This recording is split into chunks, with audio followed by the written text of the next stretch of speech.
I'm pretty prevalent in the raw dog food industry, so like the pet food industry. And with the recent rise in Asian hate crimes, I had noticed there was a severe pattern of xenophobia within the pet food industry labeling, specifically like, for example, they'd be like, never sourced from China, or no Chinese ingredients. And I just thought to myself, like, this isn't helping the problem. Like, I don't understand why you're equating good quality to not from China. And of course, that just leads to more racist thoughts of, oh, Asian people are dirty, they're cheap, and just continuing to play into stereotypes. And so I took it upon myself to reach out to these companies and made their replies public. Crazy Rich Asians, that wasn't the upbringing that I had. Growing up in Vietnam, I was, we were poor, and my family is still, in the United States, we're still considered low income.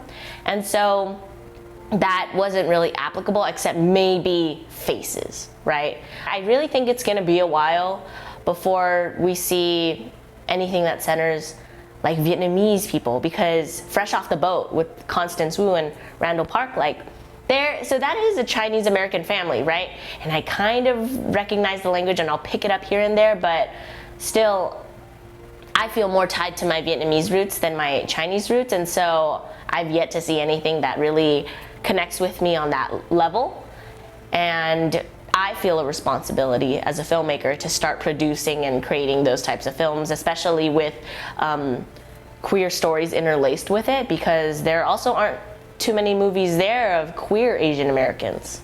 My dad is Japanese American. He is a descendant of somebody who was in internment camps, and my mom is directly from Japan.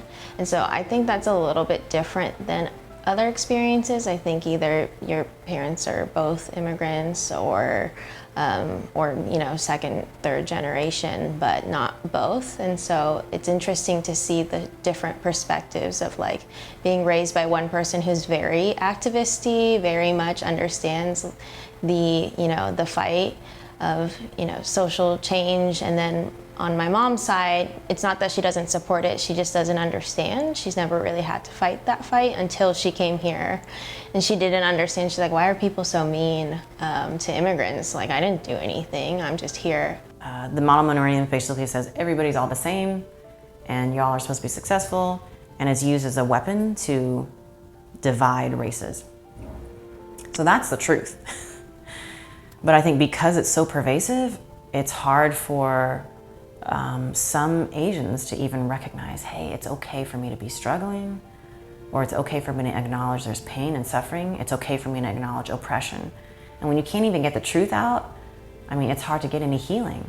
It's hard to get any reconciliation. And then, of course, as the white structures propagate and continue this myth, it makes other minority groups then also begin to internalize this. I think it has to start with honoring and amplifying the truth. And the end goal, I think, is reconciliation and healing. But I don't think we can get there without actually honoring the truth, which means, like what you're doing right now, amplifying my voice and the voice of other AAPI folks.